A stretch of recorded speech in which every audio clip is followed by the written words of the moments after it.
Thank you. Good, good. I just was kind of wanting to sum up what I was hearing on the questions that was going on.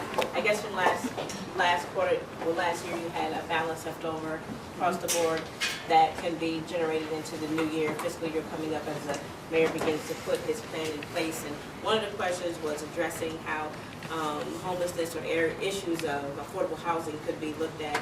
And one of the things I wanted to make sure that I heard you as the majority or the priority things are in place are how police, fire, and what was the third one? Those aren't necessarily the priorities. Those are just the largest cost drivers of the budget. Okay.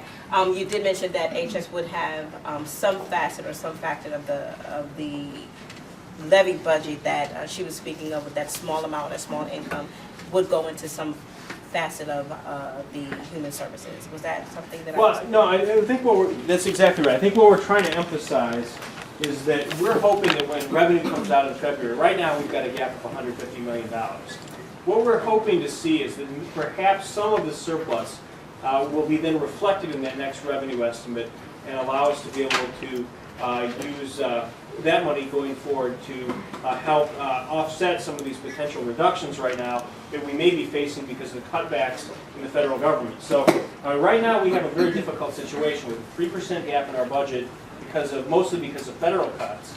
And we're hoping that as we get hopefully these new residents moving in, that revenue will allow us to offset some of those cuts and not impact services.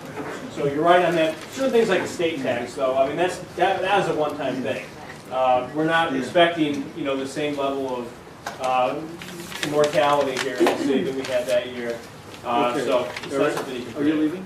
Is there any more questions? No, we gotta get down to the rest of the agenda. All right. Thank you, everybody. Thanks for having me here.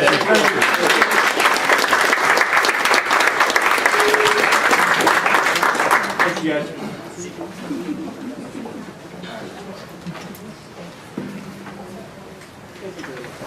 Okay, we're gonna consider most of this as part of the public comment period. So unless you have any other questions later, we can try to accommodate you. 'Cause we're gonna kind of run out of time. Summary. Okay. Sure. I'm Schroeder's feeling, defense rebuild.